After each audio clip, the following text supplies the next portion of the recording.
reporting live from Turkey. It is Kyra Lambert. And I just really am excited about these interviews, my special guest interviews in general, because so much has been going on at Texas. I know we were just talking about it a little. I'm just letting you know all the tea, but a lot has been going on at Texas lately. And I just think that the YouTube page just needed a little bit of like breath of fresh air with some alumni just to catch up, know what you guys are doing, show that, we still care about y'all. We're wondering what you guys are doing and what y'all are up to. So thank you for joining me. For sure. No, thank you for having me. I appreciate it. Of course. Please do not forget. I told you I got to say my spiel. Don't forget to like, comment, and subscribe to the Orange Bloods Texas football YouTube channel. And we also have special guests like Kyra Lambert, the alumni from the University of Texas. She was greatness. How do you not know her? But if you didn't, it's okay. I have a little bit of bio right here. She transferred from Duke. Her first and only year at Texas. She made it to the Elite Eight. You got to correct me if I'm wrong on any of this. No, you're spot on. All right. Made it to the Elite Eight. That was the 10th time in Texas history for the women's team. Also graduated master's in sports management. You have quite the resume. Thanks. Appreciate it. And I know we've worked together from some of the organizations I've been in for the NAACP. You were always very heavily in the community, although you were an athlete. And I appreciated that because I was too. And I know it can be really difficult to do that. Go to the meetings. We have SAC meetings, this meetings, but we made it work. Did our best, for sure. Definitely did. So I really want to know about your transition from college basketball and life, just in general, to pro life. Because like I said, you're in Turkey right now. Like, we weren't joking. It's not a Thanksgiving joke. She is actually in Turkey right now. Yes, man, this transition has been crazy. Going from the US, everything's comfortable, speaking English, just could always get to where I needed to go in a couple of minutes, all that, to coming here, don't know the language, don't know the culture, on a team that only I'll say 2.5 people speak fluent English. It was tough, honestly. Like the first 3 days, I'm not gonna lie, I was definitely culture shocked. I was like, oh my gosh, where am I? But now I love it. I learned how to take public transportation. I took a ferry boat randomly one time on an off day. That was amazing. The culture, everybody's so sweet, so nice. The food is amazing and it's super cheap. I got an appetizer, an entree and dessert for less than $7. I was like, this I thought you were gonna say less than 25. No, okay. It's super cheap to live out here, which is amazing. And the food is really good, freshly made. And it's better for you as well. My body, I feel great. So yeah, no, the transition is tough, but it's definitely worth it. It was definitely worth it. So I'm enjoying myself. Good. That's good to hear. So tell me, when you guys played your last game, I told you I was on the edge of my seat. But you guys had me going. But when you guys played your last game, how quickly did things happen after that? Because I don't know, how things work for the basketball world and things like that. So can you take me through that? Yeah. So it's actually a great question because for me, my process was pretty slow. It was very slow. I didn't know whether I wanted to go straight into coaching. I didn't know if I wanted to just put basketball down altogether and try something different, maybe use my degrees, I don't know, or if I wanted to play pro. So it was just a very I don't know how to the process itself was hard. It was a lot of prayer. It was a lot of conversations with mentors and people that have been through it and been through the transition, not just those who went pro, because I have a lot of former teammates that are still playing. but also, talking to coaches that decided not to play, talking to former teammates that decided to go the business route and just put it down altogether. So my process was really trying to figure out, okay, I know I want to take a next step. I know I have to take a next step, but I don't necessarily know in what direction. So it wasn't until I kind of got a little bit more clarity over the weeks that I decided, okay, like this is something I do want to pursue. And then like I signed with an agent. He got me a good offer, and now I'm here in Turkey. So I just really want to dig deep into that whole statement because it just registered with me personally, because it wasn't necessarily a matter of if I want to continue running track and field. It was more so like, can I put in the time, the energy, the mentality to continue on when it's not going to be so set in stone anymore? Yeah. So it's like, that is so difficult. I've seen so many of my friends who have graduated before me go through the struggle of trying to get a contract. And it just from the outside looking in, you don't know how difficult it is. So I already know, like, you went through that. I told you I'm going through my little sports identity right now. It only helps that reporting on sports. It makes it feel like I'm, still in this world a little bit. But that transition, my thing was, I wasn't necessarily bad. And I'm just trying to relate to you a little bit because I feel like that's what you were going through too. It's like everybody's like, you're in the Elite Eight, like you're gonna stop. But they don't know that it takes time, money, like you gotta find a coach. People have to actually want you. It's yes. Your body, like, is your body gonna last through everything? All of that, it's a lot. And how was Texas able to help you prepare for that? So my Texas experience taught me a lot. It taught me a lot. It wasn't everything that I wanted it to be because it was COVID. So I didn't get to meet as many people or interact with the fans as much as I would have loved to, just like things like that. Being able to actually like hang out with our team like all together instead of being like socially distanced all the time. So my experience was a little different than a lot of people who have came through Texas. But like overall, it taught me that I can do hard things. Like Coach Schaefer is not one to play with.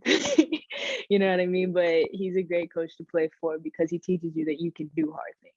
Those practices are no joke. Like there are times when you want to just walk out altogether. I promise you. But when you push through, like there's a satisfaction that does come with being able to do something like that and then getting the results that we got and seeing that hard work does pay off. So yeah, it taught me that I can do hard things, and it honestly did prepare me for coming out here because our practices aren't as long. So I was like, that's it, great. But also like knowing how to just work and just know what to do for myself and things that I need. Zach, he's our strength and conditioning coach at Texas for the women's basketball team. Zach Zonin, amazing, because my biggest question about coming out here was, okay, is my body gonna hold up? Yeah. And what Zach taught me, he like worked with me all the way up until I left. He got my body right, and he taught me things that I can do, things to keep my body like going and strong and everything while I'm out here, because my role changed when I'm out here. Instead of being, just facilitating, trying to run the show point guard, now I'm the number one option and I have to produce. You know what I mean? Like if I don't play well, we don't win. That's point blank period. That's what I'm hired to do. You know what I mean? So like now, instead of you coming, you're on scholarship, like you're gonna eat, you're gonna do all these, you're taken care of. Like now your paycheck depends on how you're producing. So all that to say, a lot of things from Texas have helped me with this transition and where I'm at now. And in terms of the coaching switch, that must be tough because you performed your best under one coach and then they just expect you to just switch and perform even better. Was there an adjustment period for you? Oh, I'm still adjusting. So the crazy thing is my coach, like the whole staff, doesn't speak English at all. So now it's almost like there are things that I kind of know he's saying, like if he draws up a play or if he demonstrates something in practice. But in a game, in the heat of the game, if he's like yelling, I'm like, uh-huh. And like I just play hard. And I mean, I do my best to understand, and like my Mhm. teammate will translate. And she'll like help me out when she can, but she's also in the game with me, so she has her own stuff to worry about too. But it's a crazy experience That not is so knowing funny. what your coach is saying. But it's also, I'm not gonna lie to you, it is there's some peace that comes with it, because then you kind of have the excuse of like, well, if he's calling a play and I like come and I shoot a transition three, I just didn't know what he was saying. So I mean, there are Saying, positives and coach, it's not negatives. my fault. Like, okay, Exactly. So there are positives and negatives. that is so funny. I really want to touch on the fan base. Mhm. I know you guys, it wasn't so much of a red carpet in college because I don't want to give the NCAA that much credit because I feel like they can always do more for the women. Absolutely. but Absolutely. but you know, in a way, there was a red carpet compared to how things can be now. And I'm just Hmm. wanting to know your experience because, you know, I interviewed Danny Williams yesterday and she was Hmm. just kind of like, you know, you kind of go from being a star to not. Yeah. And that can be kind of difficult. So I really wanted to know your experience with that. Yeah. Like in college, like full stadiums, and I mean, obviously not with COVID, but even for the tournament, we were down the street in San Antonio. So that was amazing to be able to have people Yeah. come out. I'm from San Antonio, so to have all of that support and like my village there, like was amazing. To be able to look in the stands and see somebody that you know supporting you is an experience, and is something, a small thing that's a big thing. Like Yeah. I wish I knew somebody in the stands now. You know what I mean? Somebody to go to after a game and say, hey, um not to get sentimental, but like now it's just people screaming. You don't know what they're saying. um in Turkish everybody sounds like they're mad, kind of. So I mean, you just kind of get Kyra, used this to it. this language barrier is getting to me. Bro, it's funny, but I'm Because starting you're to just learn a out little there bit winging too. it.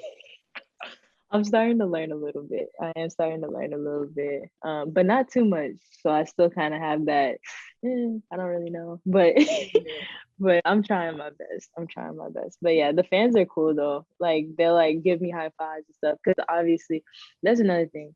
In Turkey, there are not a lot of Black people at all. Mm. Like my first 3 weeks, I saw one Black person in 3 weeks. Oh wow. So the culture isn't there.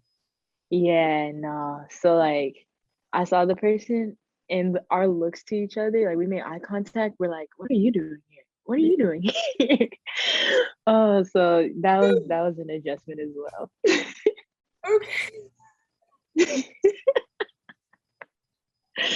Man, Okay. You are making me lose my train of thought I'm because sorry. that is so funny, Kyra.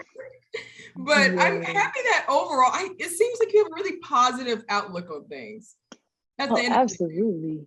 Like it's hilarious to Absolutely. me, but you could really be going through it. You know, you Yeah, could be going through some things, but it seems like you have a positive outlook. You're just happy to be there. And it's yeah, for doing sure. something you really love to do. Yeah, like I'm grateful for this experience. Like being here has stretched me and made me grow in ways that I didn't know I needed to, honestly. Um, yes, the language barrier, yes, not knowing the culture, but being, for instance, the time difference. Now it's, I think, 9 hours to Central Time because we don't do daylight savings here.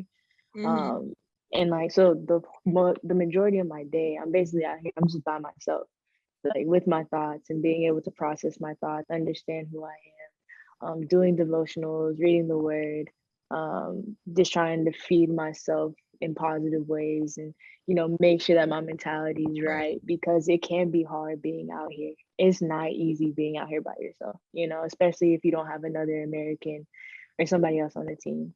So, I mean, just trying to do all the right things to make sure that I'm uplifted, make sure that, I'm trying to be a light for other people, whether they understand me or not. Um, so no, it's been a really good experience. I'm excited for what else comes with it, honestly. And now that you're a lifetime Longhorn, of course, but now that you now that you no longer are at UT, I need you to like put on your coaching hat a little bit because we need to talk some basketball, some women's basketball for this year. I understand you might be busy, but I just want to know, who are you excited? Like, who's going to be the standout girl for you this year on our team? Man, there's so many. I mean, they have a lot of new faces, a lot of new faces. And they But look young. honestly, they're so young, but they have really great leadership with the returners. And I'm gonna say Joe. Joe, that's my It's a girl. recurring name. It's a recurring name. Honestly, I told her this too. She's the most consistent person that I've ever played with, as far as work ethic, mentality, toughness, like just a downright dog. Like she will go, like that's the person you want to go to war with. So that's who I'm picking. Joe's gonna have a great year. Absolutely agree. Watching you guys play in the tournament last year, I saw her. She was down at least like 4 times, and every single time she was getting back up. I was like, girl, stay down. It's okay. But she was just, you could tell that she wanted this with every like being that she had. And you can't teach that. You can't coach that. It's natural. That resilience, it's like having a gold mine on the team, really. Literally. So they're gonna be really, really good. They're gonna be very good, especially with her like leading them. I'm looking forward to watching. And they're looking at her like she is the leader, and that's what I like to do. It's pretty obvious too. But do you have any advice for the Longhorn women? Man, just enjoy it, honestly. Like these days, like the games, the practices, that time with your team off the court, those are the things that you remember for a lifetime.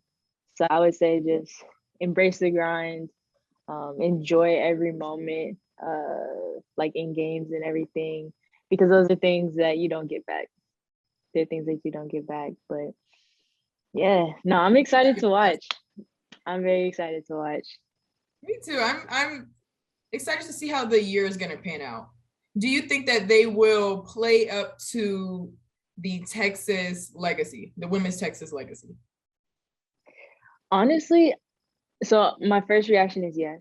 Of course, yes, because I think they're going to be amazing this year. But I think they're going to rewrite it, personally. I think they're going to kind of write their own story. Yeah, I think they're going to write their own story. And I think that people are going to be shocked. At first, like this first half of the season, people are going to be shocked. And then it's just going to be the norm. It's going to be an expectation. And they're going to live up to it every single game. Exactly. So they're going to rewrite the legacy. Okay. So you're saying like, don't just make your goal to be like the Elite Eight from last year. I want to be better than them. Oh yeah, they're going to win a national championship. I'm calling it right now. I don't know that's my second time hearing it. Look, I don't know what day it is, but put this clip right now. It's the 10th over here. I think the 11th over there. But I'm calling it now. We're going to revisit this conversation in early April when they're standing there holding up the trophy. So. Okay. Couldn't have said it any better. I couldn't have had a better special guest. Thank you for joining me on just the week of special guests. A breath of fresh air, like I keep saying. Please don't forget to like, comment, and subscribe to the Orange Bloods Texas football YouTube channel. We do a lot more than just football. We also have special guests like Kyra Lambert and a couple more this week. So I'm excited for you guys to see. And thank you so much. Thank you so much for having me. Hook 'em.